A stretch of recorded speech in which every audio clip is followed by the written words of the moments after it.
परम सत्कार्यो गुरु प्यारी सात संगत जी, राधा स्वामी जी। सात संगत जी, जब से हजूर जी को बाबा जी ने गद्दी का वारिस बनाया है जी, तब से लेकर आज तक संगतें पूछ रही हैं कि हजूर जी नामदान देना और सत्संग फरमाना कब से शुरू करेंगे। संगत को हम बताना चाहते हैं कि संगत का इंतज़ार अब ख़त्म होने वाला है। खबर ये आई है कि हजूर जी पहला नामदान कार्यक्रम करने जा रहे हैं, जो कि आने वाली 20 तारीख को होगा जी। मध्य प्रदेश के ब्योरा में हजूर जी अपना पहला नामदान कार्यक्रम करेंगे जी। अब बात करते हैं हजूर जी के सत्संग कब तक फरमाना शुरू करेंगे। तो सात संगत जी, हजूर जी कब से सत्संग फरमाने जा रहे हैं, ऐसी कोई खबर नहीं आई है जी।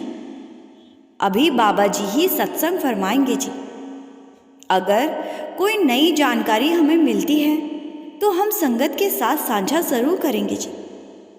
सात संगत जी, अब बहुत सारे आलोचक ये भी कहेंगे कि बाबा जी खुद क्यों नामदान नहीं देंगे। तो ऐसे लोगों से हमारी बेनती है कि बाबा जी की संगत अपने गुरु के हुक्म पर सवाल नहीं उठाती। बाबा जी की जो मौज है उसी हिसाब से सब होता है। बाबा जी ने हजूर जी को नामदान देने का अधिकार तो गद्दी के उत्तराधिकारी बनाते ही दे दिया था, लेकिन पहला नामदान हजूर जी अब 20 तारीख को बाबा जी के हुक्म पर ही देने जा रहे हैं। संगत जी से मेरी बेनती है, ब्योरा में नामदान के लिए अप्लाई कर सकते हैं वो। आइए अब हम बात करते हैं कि काल को कैसे चकमा दिया जा सकता है। बाबा जी कहते हैं एक तरीके से हम काल को चकमा दे सकते हैं। इस तरीके के बारे में आपको इस वीडियो में पता लगेगा, लेकिन यहाँ सवाल ये आता है कि क्या काल यानी कि अपनी मौत को चकमा दे पाना संभव है?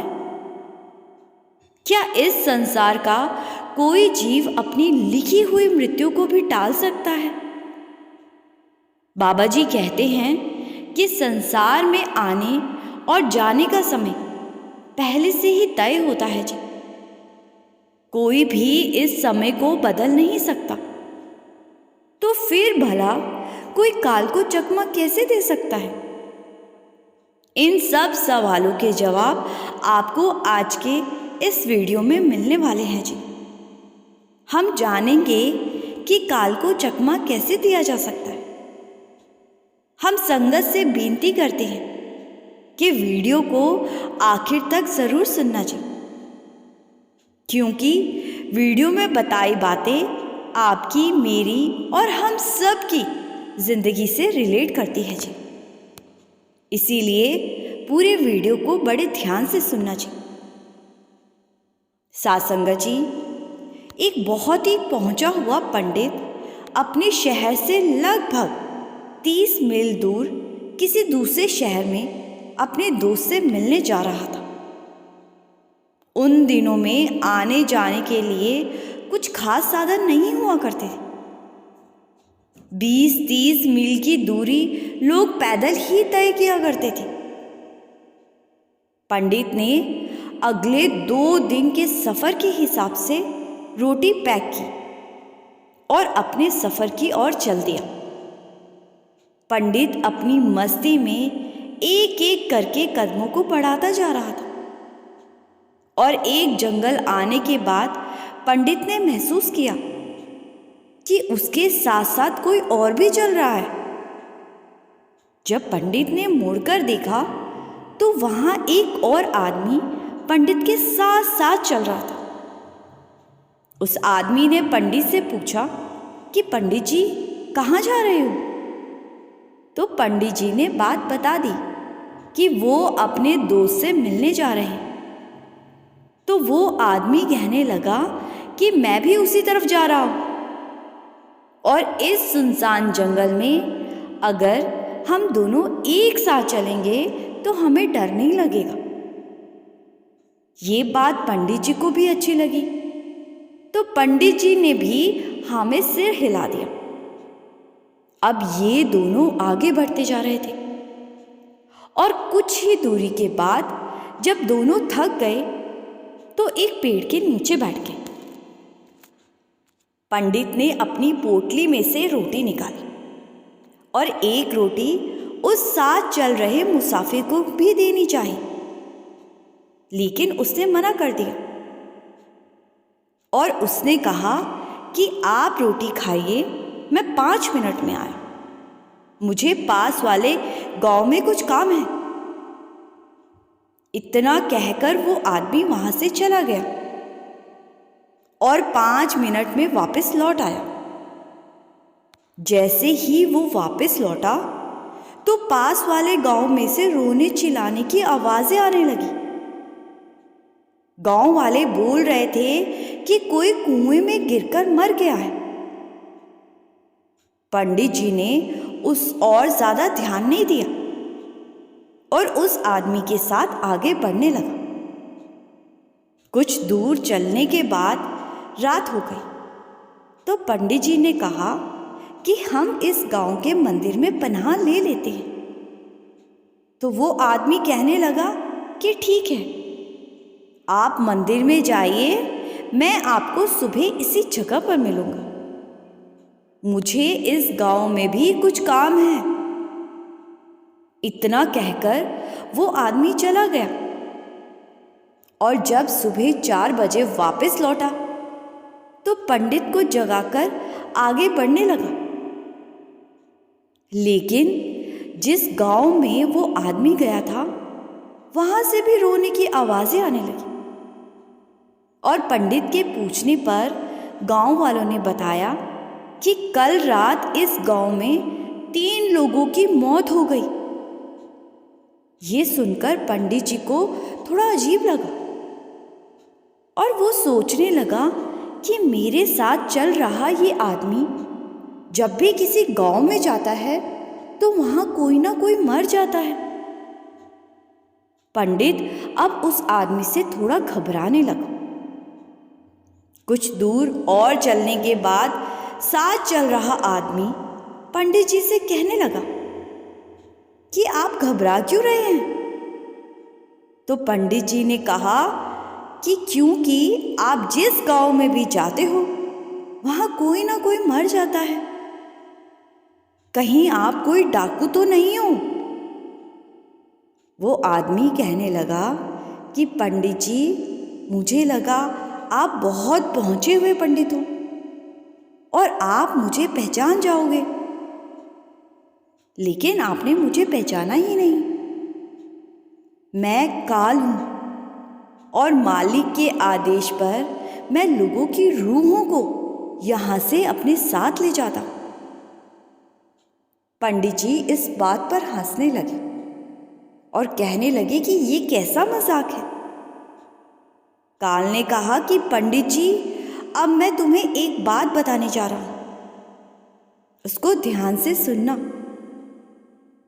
तुम अपने जिस दोस्त से मिलने जा रहे हो, आज मुझे उसको भी अपने साथ लेकर जाना है। जैसे ही वो तुम्हारे पास आएगा उसी समय मुझे उसको यहां से ले जाने का हुक्म है। पंडित जी को विश्वास नहीं हुआ तो पंडित जी कहने लगे कि चलो देखते हैं कि तुम कितना सच कह रहे हो। कुछ दूर और चलने के बाद जब पंडित जी अपने दोस्त के शहर पहुंचे तो सामने से दोस्त पंडित की तरफ ही आ रहा था। अब पंडित जी थोड़ा घबरा गए और सोचने लगे कि कहीं ये सच में काल हुआ तो मेरे दोस्त की जान चली जाएगी। इसीलिए पंडित जी अपने दोस्त की तरफ ना जाकर उसके उल्टी दिशा में दौड़ने लगा। ये देखकर पंडित का दोस्त भी उसके पीछे दौड़ने लगा और दौड़ते दौड़ते पंडित जी के दोस्त को हार्ट अटैक आ गया और वो वहीं मर गया। जैसे ही पंडित जी ने देखा कि उसका दोस्त उसके पीछे दौड़ते दौड़ते ही गिर गया है। तो पंडित जी अपने दोस्त के पास भागे और उसने देखा कि वो मर चुका है। पास में खड़ा काल ये सब देखकर हंसने लगा और कहने लगा कि पंडित जी, अब तो आपको विश्वास हो गया ना कि मैं काल हूं। पंडित जी अब बहुत घबरा गए। पंडित काल से कहने लगा कि क्या तुम मुझे बता सकते हो कि मैं यहाँ इस संसार से कब जाऊंगा? तो काल ने कहा कि वैसे तो मुझे इस बात को बताने की इजाज़त नहीं है, लेकिन मैंने तुम्हारे साथ कुछ वक्त गुजारा है, इसीलिए तुम्हें बता देता हूँ कि इस साल के आखिरी महीने की 10 तारीख को सुबह 5 बजे मैं तुम्हें लेने आऊँगा और तुम्हारी मौत तुम्हारे नगर में नहीं बल्कि पड़ोसी नगर के राजमहल में फांसी लगने से होगी। इतनी बात सुनते ही पंडित जी के पसीने छूट गए। पंडित जी बहुत घबरा गए। पंडित जी किसी तरह वापस अपने शहर पहुंचे और सीधा अपने शहर के राजा के दरबार में पेश हो गए। क्योंकि पंडित जी बहुत पहुंचे हुए थे, इसीलिए राजा भी उनकी बहुत इज्जत करता था। राजा ने पंडित जी की बात बड़े गौर से सुनी और अपने आदमियों से कहा कि ये साल खत्म होने तक पंडित जी हमारे राजमहल में ही रहेंगे। मैं भी देखता हूँ हमारे पंडित जी का काल क्या बिगाड़ता है। राजा कहने लगा कि पंडित जी, आप इस साल के खत्म होने तक इस नगर से बाहर मत जाना। इसके बाद पंडित के कहने रहने के लिए एक आलीशान कमरे को खुलवाया गया और पंडित जी वहाँ रहने लगे। पंडित जी कभी कभी राजा के घोड़े पर सवार होकर महल से बाहर भी जाया करते थे, क्योंकि सब पंडित को जानते थे, तो पंडित जी के आने जाने पर कोई रोक नहीं थी। महल के गेट पर खड़े सैनिक पंडित जी को देखते ही गेट खोल देते थे। अब साल का आखिरी महीना और महीने की 8 तारीख आ गई। पंडित जी उस रात अपने नगर के राजा के राजमहल में आराम से सो रहा था कि पंडित जी नींद में चलने लगे और नींद में ही पंडित जी घोड़े पर सवार हुआ और महल के बाहर निकल गया। सैनिकों ने सोचा कि पंडित जी शायद अपने घर तक जा रहे होंगे, तो उन्होंने गेट खोल दिया। कुछ घंटों के बाद जब पंडित जी की नींद खुली तो पंडित जी ने खुद को पड़ोस वाले राजा के राजमहल के पास पाया और उसी समय वहां के सैनिकों ने पंडित जी को पकड़ लिया और राजा के सामने पेश किया। पंडित जी भले ही नींद में उस महल में पहुंचा था, लेकिन वहां के सैनिकों की नजर में तो पंडित जी एक घुसपैठिया ही था। तो राजा ने जासूसी के इल्जाम में पंडित जी को फांसी की सजा सुना दी। राजा ने कहा कि परसों यानी कि 10 तारीख को इस जासूस को सुबह 5 बजे फांसी पर लटकाया जाएगा। ये सुनते ही पंडित को काल की बात याद आ गई। काल ने कहा था कि पंडित जी की मौत खुद के नगर में नहीं बल्कि पड़ोसी नगर में होगी। पंडित जी अपनी सफाई में कुछ कहना चाहता था, तो वहां के राजा ने पंडित को बोलने की इजाजत दे दी। पंडित जी ने सारी बात साफ साफ बता दी कि वो नींद में यहां तक पहुंचा है और वो कोई जासूस नहीं बल्कि एक पंडित है। पंडित जी की बातों को सुनकर राजा ने अपना एक आदमी पंडित के नगर में भेजा जो वहां से पुष्टि करके वापस लौटा कि पंडित जी सच बोल रहे हैं। राजा ने पंडित की फांसी की सजा माफ कर दी। ये सुनकर पंडित खुश हो गया और सोचने लगा कि क्या खाक चलती है काल की।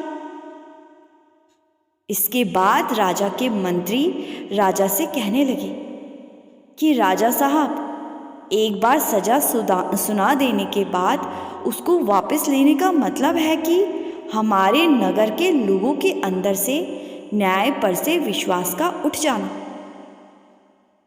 अब क्योंकि आप सजा सुना चुके हो, तो हम एक काम करते हैं, हम इस पंडित को पतले धागे से बनी एक पतली सी रस्सी से फांसी देंगे और धागे की पतली सी रस्सी पंडित जी का वजन सहन नहीं कर पाएगी और पंडित जी की जान बच जाएगी। और नियम के हिसाब से किसी को भी एक जुल्म के लिए एक ही बार सजा दी जा सकती है।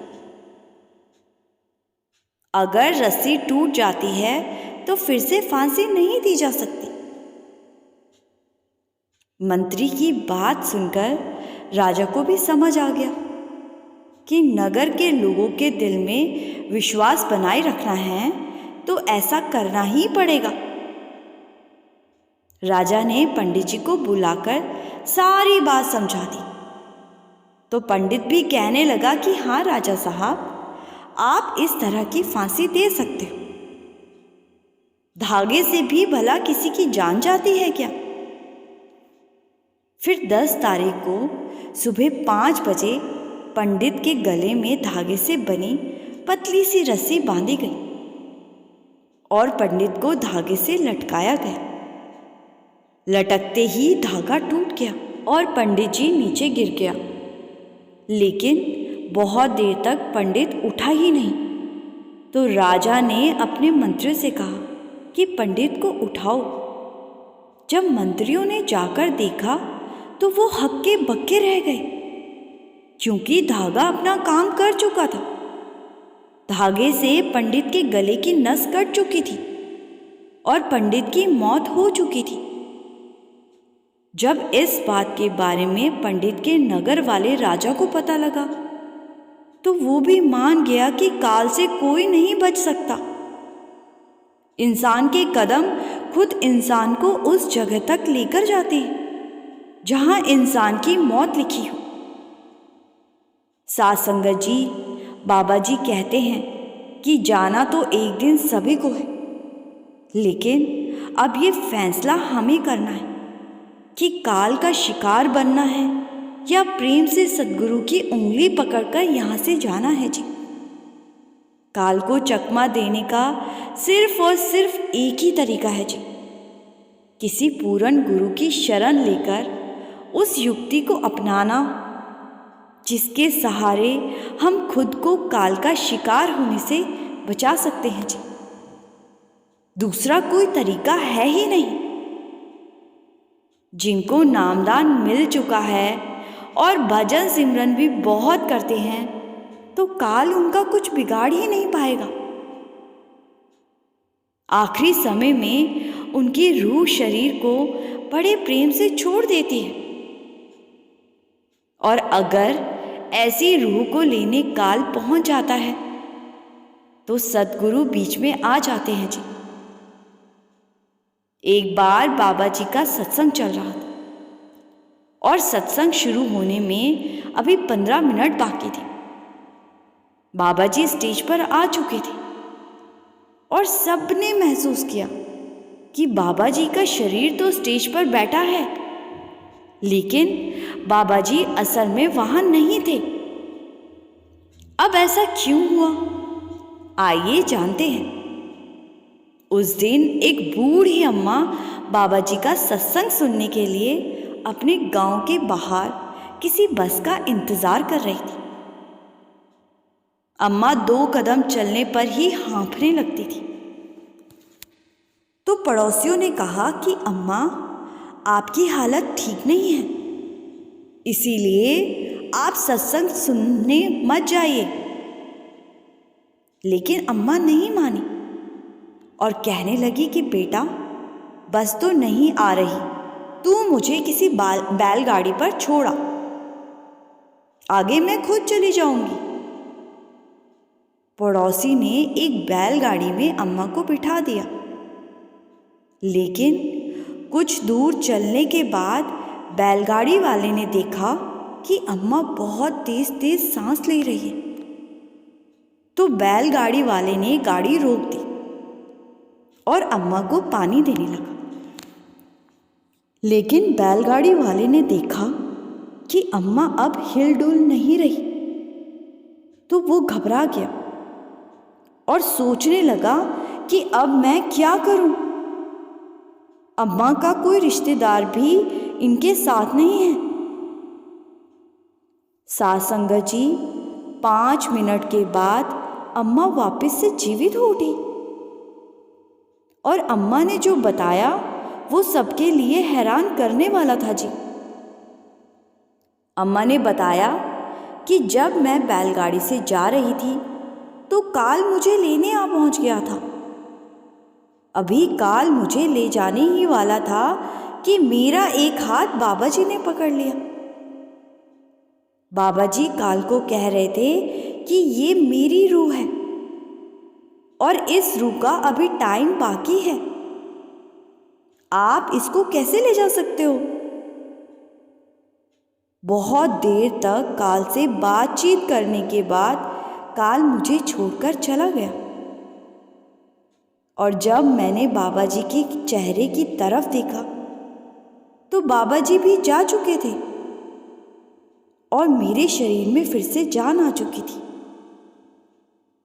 अम्मा के ये बयान सबके लिए हैरान करने वाले थे जी। साथ संगत जी, इसीलिए समझाया जाता है कि एक बार काल का शिकार बन गए तो फिर ना जाने कितनी बार आना और जाना पड़ेगा, और अगर 84 में फंस गए तो कितने लाख सालों के बाद फिर से इंसानी जामा मिलेगा। एक इंसान का औसतन जीवन 70 से 80 साल का होता है और 70-80 साल ही इतने लंबे लगते हैं, तो सोचो अगर 84 लाख साल काटने पड़ गए तो ये 84 का सफ़र कितना ही लंबा और दर्दनाक होगा।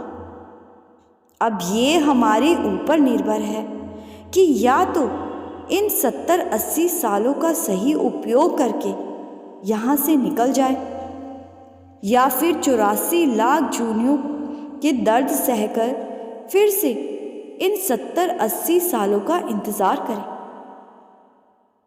साथ संगत जी, काल को चकमा देने का इससे बेहतरीन मौका फिर कभी नहीं मिलेगा जी। अभी इंसानी जामा भी मिला हुआ है और बाबा जी की शरण भी मिली हुई है।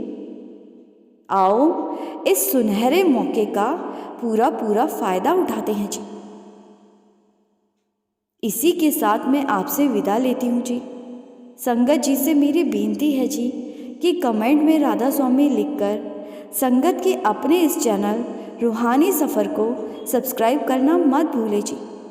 बहुत सारी संगत वीडियो देखती तो है, लेकिन इस चैनल को सब्सक्राइब किए बिना ही चली जाती है। एक बार उन संगत से मेरी फिर से बेनती है कि इस चैनल का एक हिस्सा ज़रूर बने जी। गुरु प्यारी साथ संगत जी, राधा स्वामी जी।